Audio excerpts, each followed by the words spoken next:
Мир автомобилей больше не стоит на месте. Он ускоряется, меняется и буквально заставляет адаптироваться даже тех, кто десятилетиями играл по своим правилам. Электрификация, давление со стороны китайских брендов и новые запросы покупателей заставляют автопроизводителей перестраиваться. И даже Mazda, бренд с характером и историей, не остается в стороне, хоть и делает это с некоторым опозданием. Так на сцене появляется Mazda CX-6, среднеразмерный электрический кроссовер, который может стать новым лицом марки в Европе. Модель уже успела выйти на рынок Китая в прошлом году под именем EZ60, но для европейского рынка ее переработали в Германии, перенастроили рулевое управление, тормоза и подвеску. А интерьер адаптировали под европейские вкусы, от материалов до цветовых решений. После выхода электрического седана Mazda 6 и компания явно набирает скорость. CX-6 был официально представлен на брюссельском автосалоне, который проходит в данный момент и будет производиться в Китае на заводах партнера Чинъянь Automobile. На общей платформе с китайским производителем. В Китае модель доступна как в полностью электрической, так и в гибридной версии, а для Европы Mazda привезет исключительно электрическую. Давайте разберемся, чем может удивить новый кроссовер Mazda, созданный в тесном сотрудничестве с китайским партнером, но уже полностью ориентированный на европейского покупателя.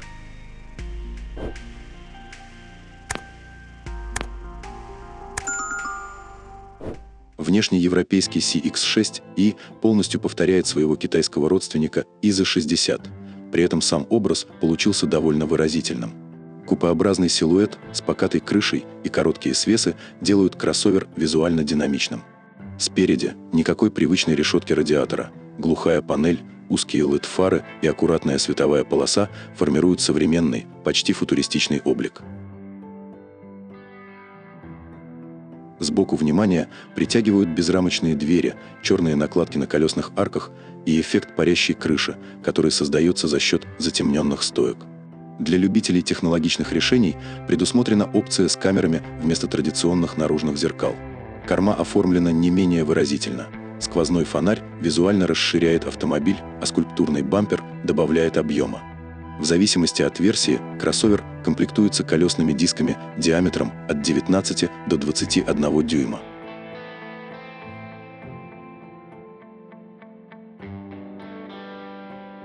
Особая деталь во внешности – аэродинамические каналы в переднем бампере и задних стойках. Причем задняя стойка здесь полая и работает как полноценный воздушный канал. Поток проходит сквозь нее, снижая турбулентность и добавляя машине устойчивости на высокой скорости. А еще у машины есть активные заслонки воздухозаборника, которые умело оптимизируют аэродинамику. Правда, рекордсменом в классе он все же не стал.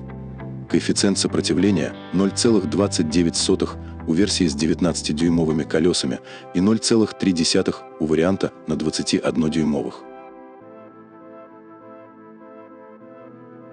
Габариты у версий для Китая и Старого Света совпадают. Mazda CX-6i имеет 4850 мм в длину, 1935 в ширину и 1620 в высоту. Колесная база 2902 мм, а паспортный дорожный просвет составляет 158 мм. Если сравнивать с бензиновым CX-60, электроверсия заметно крупнее. Она длиннее на 105 и шире на 45 мм, но проигрывает ему по объему багажного отделения. У CX-6i он составляет 468 литров против 570 CX-60. Впрочем, при сложенном втором ряде кресел объем увеличивается до 1434 литров. К тому же у электрокроссовера есть еще и передний отсек, дополнительные 80 литров, подзарядные кабели или мелкий багаж, снаряженная масса 2130 килограммов. К тому же автомобиль способен тянуть прицеп массой до 1,5 тонны.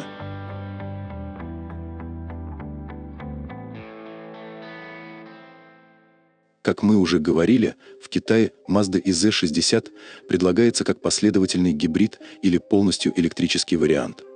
А вот для Европы готовят только электрокар. На задней оси установлен электрический мотор мощностью 258 сил и 290 ньютон-метра крутящего момента и батарея на 78 кВт-часа с 400-вольтовой архитектурой. Разгон до сотни занимает 7,9 секунды, а максимальная скорость ограничена на отметке 185 км в час. По заявлению Mazda, без подзарядки машина в среднем проходит до 484 км по циклу WLTP, а в городе эта цифра может вырасти до 610 км.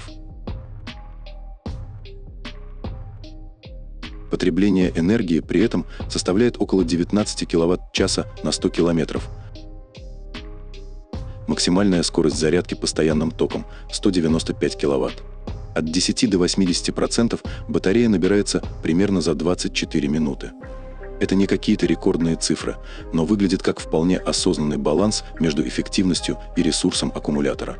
Кроме того, уже в базе кроссовер оснащен тепловым насосом.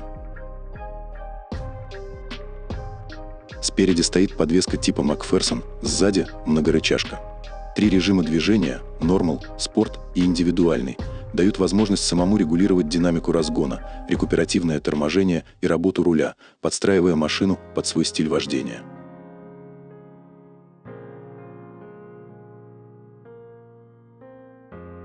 Внутри новинка для Европы почти полностью повторяет паркетник для китайского рынка. Центральная консоль полностью лишена привычных кнопок, вместо них здесь огромный 26-дюймовый экран с разрешением 5К, который одновременно выполняет роль информационно-развлекательного дисплея и экрана для пассажиров. В Mazda обещают, что система понимает голосовые команды на 9 языках, реагирует на жесты и работает с беспроводными Apple CarPlay и Android Auto. Классической приборной панели нет, зато каждый кроссовер оснащен большим проекционным дисплеем, на котором выводится вся нужная водителю информация.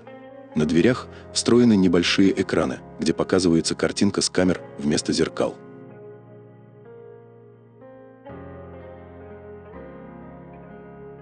Для комфорта и развлечений предусмотрены панорамная крыша, подогрев и вентиляция передних кресел, отдельная 7-дюймовая сенсорная панель для задних пассажиров в торце центрального тоннеля. Аудиосистема с 23 динамиками мощностью 1280 Вт. Причем в подголовниках передних сидений тоже есть колонки. Водитель и пассажир могут слушать разный контент или навигацию, не мешая друг другу. Еще есть атмосферная подсветка салона.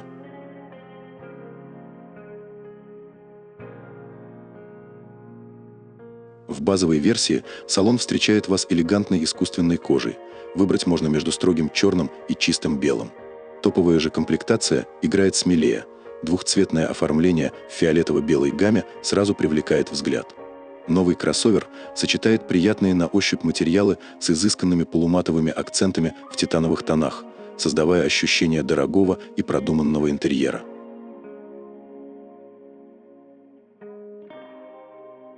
Кузов нового электрического кроссовера сделан на 86,5% из высокопрочной стали, причем 27,45% – это горячекатанная сталь.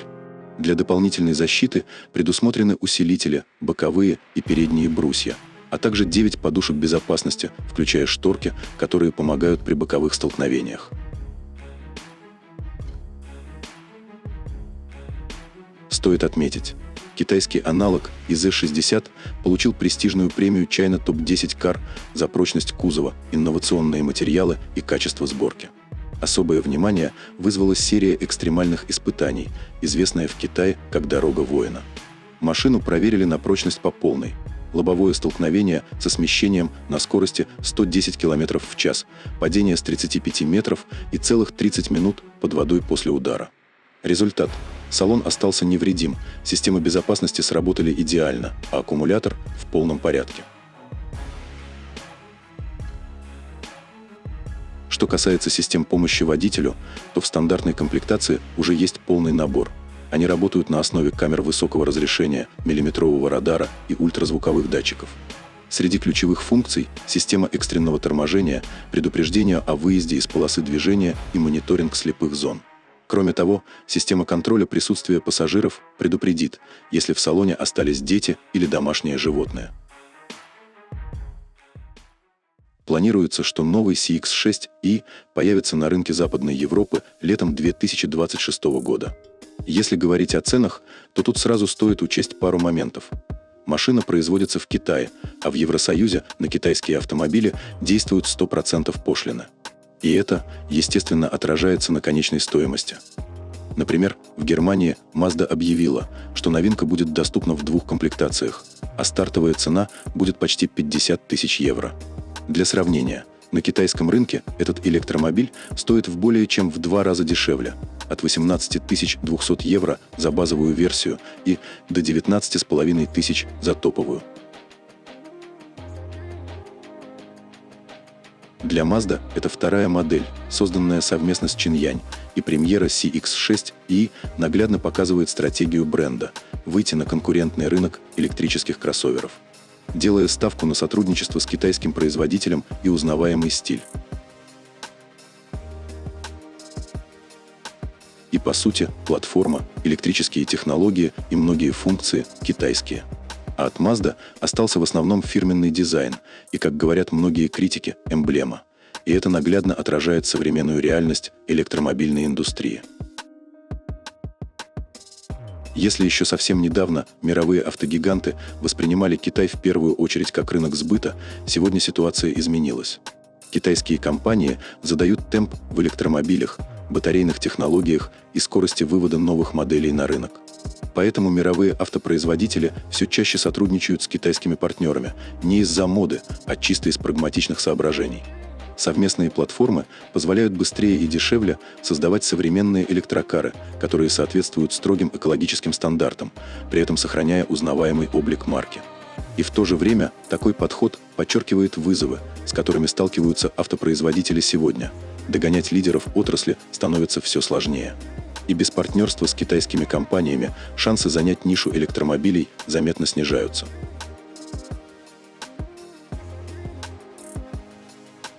Вот и финиш этого выпуска, но впереди еще много интересных обзоров. Ваш лайк и подписка – топливо, которое держит наш канал в движении. Делитесь мнениями в комментариях. Вместе мы делаем контент еще ярче. Желаем вам удачных маршрутов, полного бака и комфортных поездок.